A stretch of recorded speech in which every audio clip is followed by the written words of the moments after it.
Hey, my name is Ali Hassan, and today I'll talk about quality function deployment for a pizza restaurant.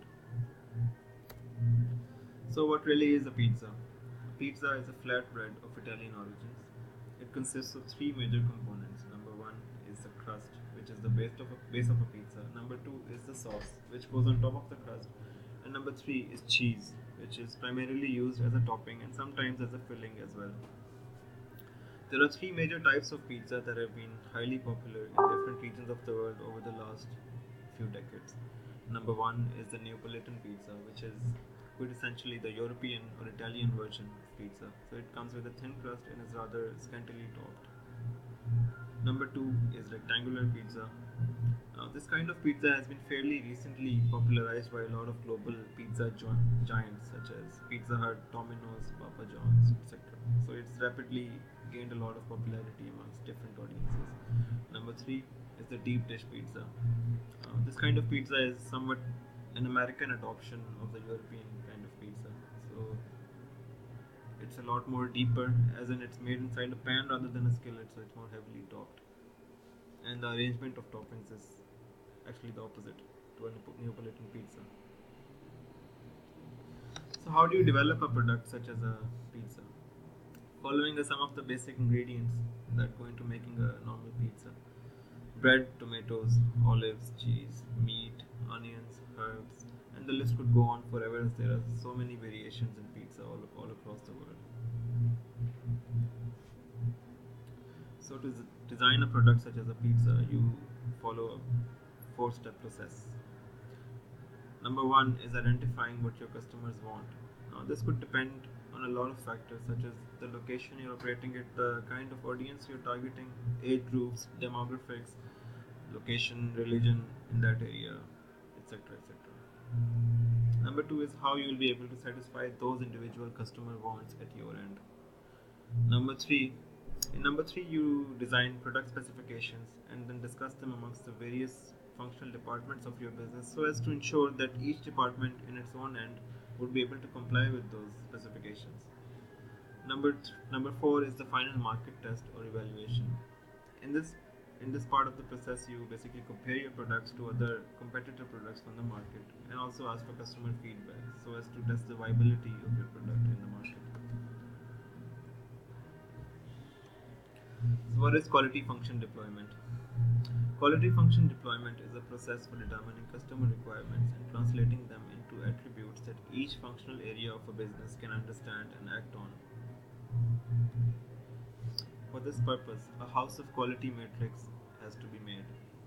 The house of quality matrix is a part of QFD or quality function deployment that utilizes a planning matrix to relate customer wants to how the firm is going to meet those wants. Following steps are involved in forming the house of quality. We've actually discussed these steps before, but let's just overview them a bit. Number one is identifying customer wants, which is what your prospective customers would actually want in this product. Number two is identifying how the product will satisfy customers. Number three is identifying relationships between your firm's different hows or ways to do things. Number four is developing importance ratings. Now, there's a procedure to this that will be discussed later in this presentation. Lastly, you evaluate competing products, which we discussed earlier as well. So basically, you test the desirability and viability of your product in the market compared to other competing products. This is a basic diagram of what a house of quality matrix looks like. It's fairly simple to understand. Have a look at it. There's a lot of different areas mentioned in this, such as customer requirements, core relationships between your different hows or ways to do things in the business, competitive assessment as in evaluating your product against different competing products in the market, relationship metrics, this will be discussed later in detail. So, moving on. Step 1 is identifying wants. So, for a pizza business, these could be a few customer wants, such as good texture, good taste, low price, low fat content, and quick delivery. Number two is identifying how the firm will comply with these individual wants. So, for example, for good texture, a firm could use good quality imported flour instead of poor quality locally sourced flour. For good taste, the business would source fresh ingredients from the local market. For low price, once again, if you locally source your ingredients, you would cut on import cost and it would be a lot cheaper. For low fat content, you could always substitute low fat ingredients with high fat ones. So there's low fat cheese available in the market. You could use a lot of vegetables in your pizzas. You could use deli meats such as sausages, which are relatively lower in fat content.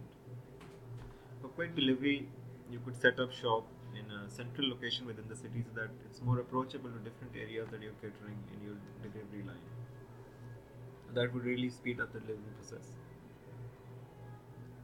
Step 3 is identifying the relationship between different hows or ways to do things in your business. For this, you develop a relationship matrix in which you simply list down all the different hows of your business as are listed here and find if there's a correlation between any two or three different hows.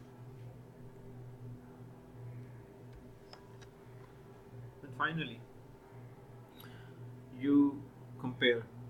So you develop importance ratings for each category and compare with competitors. This is basically a measure of comparing performance. For this, you assign numerical values to each different variable, as is mentioned in the table.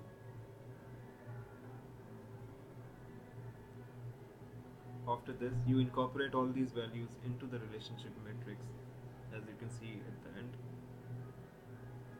And then you basically compare these ratings with those of other businesses in the market. And that's about it. Thank you.